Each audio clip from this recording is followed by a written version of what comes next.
Girbeagly! Hey there guys and gals, it's Girbeagly with another episode of Gaming with Girbeagly, and I'm once again playing the game Katawa Shoujo. Now, last episode we went to the library with Lily, we met Yuko, the librarian, I think that was her name, Yuko, and we also got to know Hanako, who is the girl with the hair over her eye. She's very, very timid. She actually ran away from us, even though, we didn't do anything too crazy. We just sat down next to her and introduced ourselves, but she got freaked out anyway, and Lily was saying something about knowing her and needing to go chase her down to sort of settle her down. But besides that, it is really, really interesting to meet yet another new character. Yuko, also, I'm not sure if we can pursue her or not, but she has a very unique personality as well. She has sort of like social anxiety and verbal diarrhea, where she just sort of like keeps talking and says like TMI stuff, like too much information. Anyway, let's go ahead and get started. So, holding the library books with one arm, I trawl my pocket for the key to the door. A sudden sound from behind startles me, making me nearly drop the books I'm carrying or the key that I almost managed to get into the lock. Who is it? Oh, it's Kenji again. I turn around to see who's talking to me. It's Kenji. He seems to be in a friendly mood, although the light glinting off his glasses in the dark gives him a sinister look. It's just me. This makes him pause and lick his lips nervously. Who is me? I don't know anyone called me. Are you some new guy again? His voice is suddenly strained and quick. Yes, but we met before, yesterday. I don't think so. I would remember someone who I met only yesterday. When was that? What day is it today? I try to ignore him. Is he joking or what? Prove that we met before. You live across the hall? You're Kenji? Kenji jumps back, his eyes filled with an uncomprehending fear. Look at that face. That's awesome.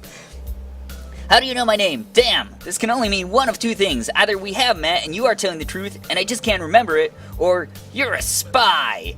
He pauses. A psychic spy. His eyes dart around me, trying to peek into my room, although it's hard to believe he can see anything through those thick glasses. His mood swung from friendly to manic in less than a minute. I'm not psychic. How do I know that?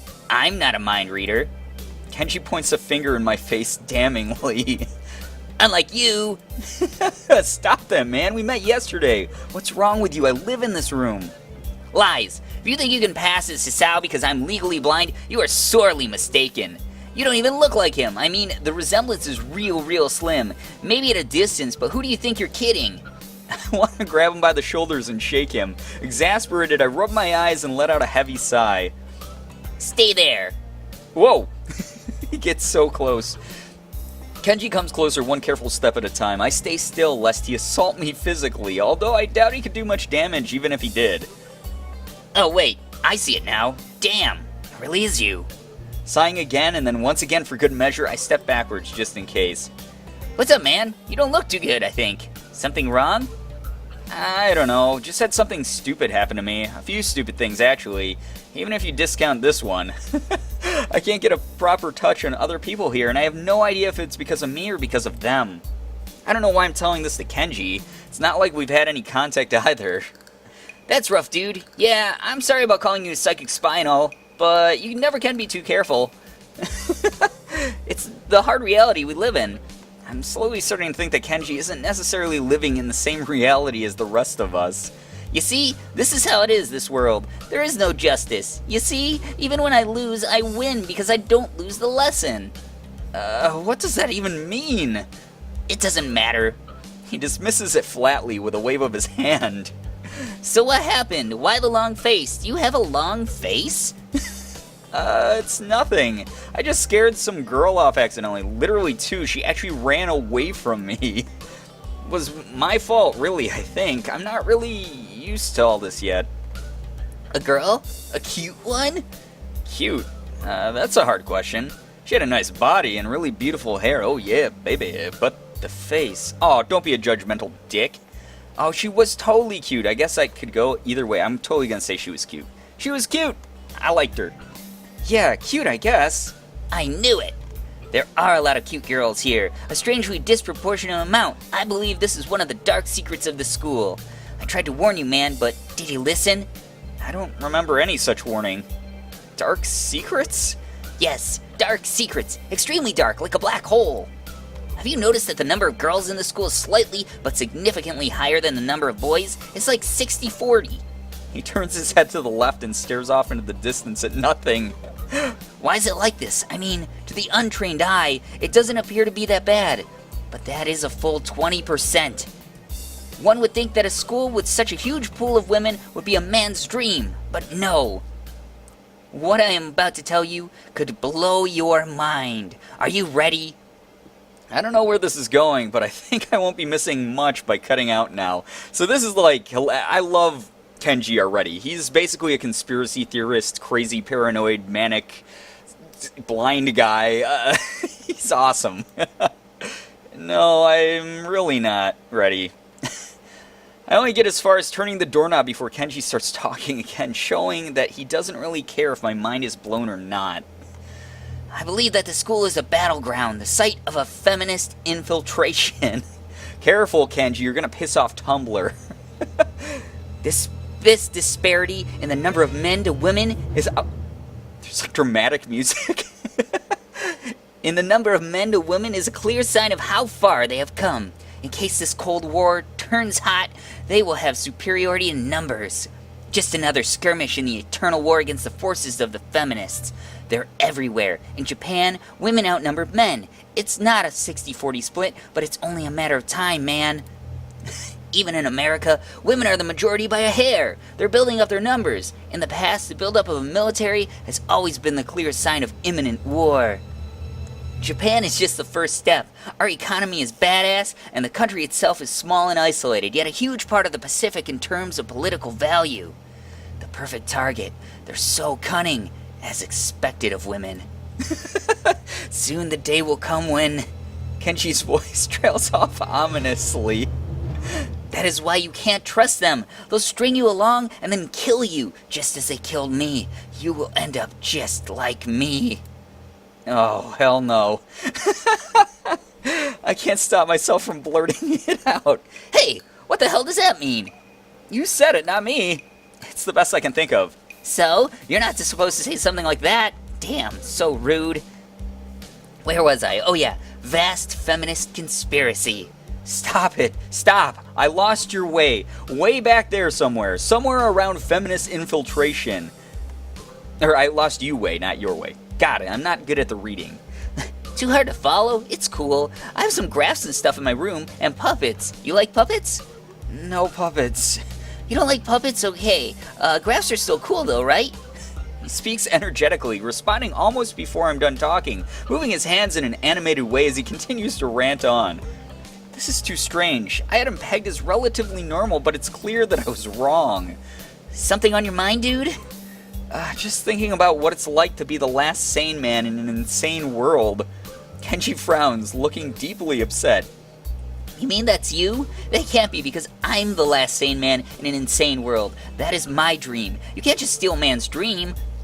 What the hell? There can't be two last sane men. It would invalidate the whole last part. And that part is kind of important. There can only be one. Like in that foreign movie where they could only be one. And in the end, there's only one dude left because that was the point. So he's talking about Highlander. If you guys don't know what Highlander it is, it's about an ancient immortal Scottish guy who goes around cutting off the heads of other immortals, because when you do combat with another immortal and cut off their head with a sword, you get to absorb their power and become a more powerful immortal. So that's the whole premise of the show, is they just go around killing each other until there's only one left. And the tagline is, there can only be one. Oh man. Anyway. I've never seen anyone talk so heatedly and so defensively about absolutely nothing before. Anyway, if you wait here, I can get my graphs. I also have a list of the other dark and complex conspiracies that the school holds, as tangled as... quick, finish my analogy for me, be a pal. I'm going to go to bed now. It's extremely late. That doesn't sound like an analogy, but whatever. I like you. You seem like a cool dude. Most people don't understand what I'm talking about when I try to explain the vast feminist conspiracy to them. Denial is a terrible thing.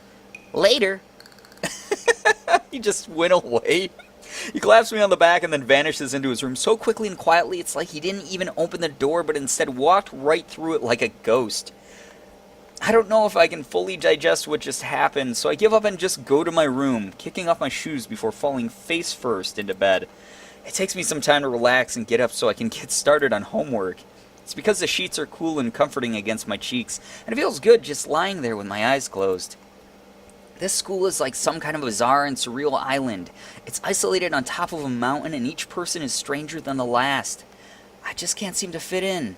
What irony. One would think that fitting in a place that's made for people who are unfit for anywhere else would be easy. Maybe I'm trying too hard. Although I say that, it doesn't help take the edge off, and the words are left echoing off my empty walls. I guess it's not as bad as I expected, though. This place really is more a school and less a hospital pretending it's a school than I thought it would be. If nothing else, the scenery's beautiful. I open one eye, seeing the school books and bottles of pills arranged side by side on my desktop. Maybe this place is too much like a normal school after all. Aw, Hisao. Don't doubt yourself, man. I know it's like an awkward time in high school no matter what. I know a lot of you guys are in high school, and it is like one of the most awkward times of your life. It can either go really, really well, and you love it. I know people who absolutely love their high school experience, and then I know people who hated it. I mean, there's a bunch of people who are just meh about it, and they don't care, and they thought it was dumb and a waste of their time.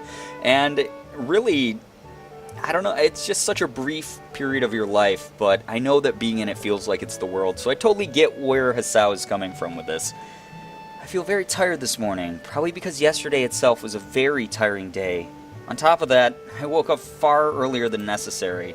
After saying hi to Shizune and Misha, I start doing the work as instructed from the board. It already looks like today is going to be heavy. I don't have a problem with that now, though. Shizune and Misha might jump on me trying to get an answer about whether or not I've decided to join the student council, even if it's just one day. Excuse me, I got the burpees, guys. Always getting the burpees with the series. I wouldn't put it past them to try, and I don't have an answer for them if they do, so the situation is convenient for me. About 10 minutes into class, Hanako walks in and takes a seat, but no one looks at her. The teacher doesn't even comment on her lateness. I wonder what her deal is. Like, obviously she has like some terrible, scars on her face, but I wonder why she's allowed to just sort of do what she wants. Hope we get to find out. He does, however, stop us to say that we're going to break into groups again. I turn my head and see that Shizune and Misha are looking at me. Shizune gives me a smile, and that is equal parts cute and menacing. This is a smile that says, "We have you now. There is no escape." Hey-chan, it looks like we're together again. Yay, yay! Oh man, they got so close. Misha leans sideways while Shizune pushes her desk closer to mine. There really is no escape now unless I were to jump through the window.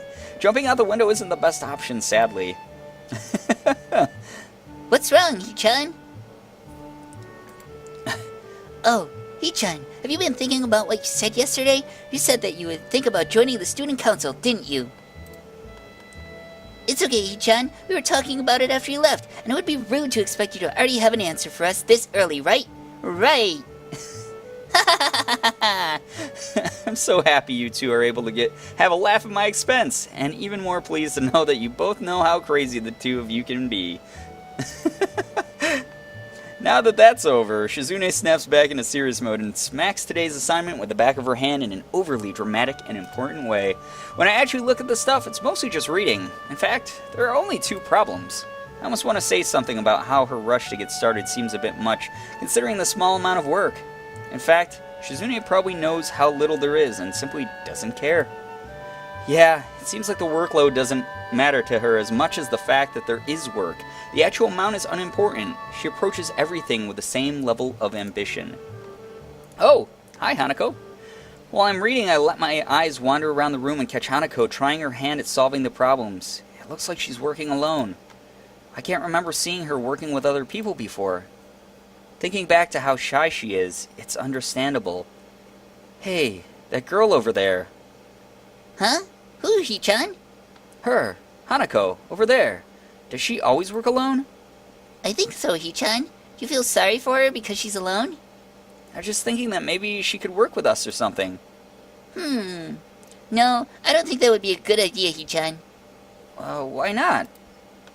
She-chan wouldn't get along with her. Why? Misha shuffles around the question, letting out a laugh that sounds very strange. It's nervous, but still has that lilting up and down quality present in everything she says. Just because, Hichan. By now, Shizune has noticed their conversation, and it makes me realize again how Misha has been signing everything she's been saying this whole time. Uh-oh. She looks pissed. What, Hichan? The friend of my enemy is my enemy? That sounds so harsh. I'm not going to say that. You already said it. You said it anyway. I know, Hichan. It's fine if you overhear. I wonder if this is Misha's way of keeping things fair, since without her, I wouldn't be able to understand a thing Shizune is saying, and vice versa. Is that also why she signs all the time, so there's never a conversation Shizune will be left out of? Yeah, duh. Anyway, we should start on the problems now, Hichan. Okay. Well, that was a very quick transition. We finish with time to spare and decide to ask if there are any alternatives to the cafeterias. Frankly, the food so far has been subpar. This sends Shizune and Misha arguing among themselves about their favorite restaurants. All of them are downtown, so I don't think we have time to go all the way there. And what about the bill? Are they arguing just for the fun of it? Maybe. They seem so distracted by it that they don't even notice the start of the actual lunch break. I look over my shoulder towards the back of the classroom. She seems to be studying her notes from the previous class. Aw, poor Hanako, she looks so sad. It's an odd sight. Everyone else in the class is busying themselves with the lunch break. Socializing, gossiping, rearranging desks. The ones with actual boxed lunches mixed in and chattering like everyone else, only interrupted by short bouts of eating. But then I watch Hanako. It feels that I'm the only one who can see her, almost as if she was invisible, sort of hiding in plain sight. Is she being bullied? Is she isolating herself from the rest of the class on her own accord? I see her look over her shoulder towards the classroom's rear door. Come to think of it, she hasn't turned a page since I've started watching her. I guess she's waiting for someone. What to do? Alright, so, wow, another choice. This is awesome. I like when we get the choices because it makes me feel like I'm controlling something. Wait for Shizune and Misha to come to a decision, read my book, or go talk with Hanako. So I can either be like super antisocial, I can go, I'm assuming spending more time with Shizune and Misha will bring me on the Shizune route, or I can go talk with Hanako, which I really want to do. I'm really, really curious about Hanako. I want to find out. A lot of you guys have been telling me that Hanako is the one that most people choose, but I'm curious. Like, I don't normally go for the most readily available route normally when I do these games, but man, I'm so curious. I'm super curious. I still feel bad for making her run away yesterday, so I better say something. Hey there, Hanako. Uh-oh. So? Well, at least she remembers my name. Hey, I just wanted to apologize for yesterday. I didn't mean to startle you or anything. I'm just new here and I thought I should get to know my classmates. Aw, she looks so cute. As Hanako looks up at me, I notice her scarring once more. It's a little bewildering that you can barely notice it from across the room, but it's so noticeable from close up. Stop staring, dude. That's okay. It was my fault. Nah, that wasn't anyone's fault. It just kinda happened. So you're waiting for someone? I saw you looking at the door before. Yes, Lily. Oh, you mean Lily, the blind girl? Hanako only... That's a kind of a rude way to refer to her. Yeah, that blind girl. Like, I mean, I know that everyone has a disability at the school, but... I mean, it's not the only identifying thing about her. Hanako only nods in response. I guess he's not used to the school. Now, you know, he's very, very awkward about the school setting itself, so, you know, he doesn't know the tact and etiquette yet. Hanako only nods in response, and I can't help but wonder if defining people through their disabilities is a faux pas of the worst kind or just normal here. That's what I was just saying. Come on, man. Use your brain. I guess that explains why Lily took off after her yesterday. She seems like a nice girl. Are you two friends? Yes. As if hoping for Lily to appear, she checks over her shoulder again. I think I'm making her nervous again. I hope I'm not disturbing you right now. No, that's not it. It's just easier if Lily doesn't come here. Oh, because it's hard to get around the classroom? Not really. Hanako's gaze drifts past my shoulder and towards Shizune. Shizune? Hanako nods again. And I guess we're going to find out more about why Hanako is so nervous and weird around Shizune next episode. I'm going to cut it off here, guys. Leave a little cliffhanger for you. I'm really, really loving this game. honestly one of my favorite dating sims that I've played thus far. Wow, if I can even speak. I've been reading this whole time, so talking is getting tiresome, I guess, or something. But anyway, guys, I hope that you enjoyed this episode. If you did, please be sure to hit the like button, share the video, and favorite it. Also, be sure to subscribe to me if you guys haven't already. For those of you who have, thank you so much for all of your support. You guys are the best in the world. I love every single one of you, and as always, it was great seeing ya. Bye-bye.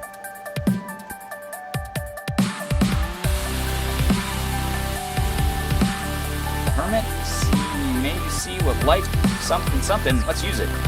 What's it do? Isaac versus Creed. Oh my. I'm not sure if this is where I want it to be.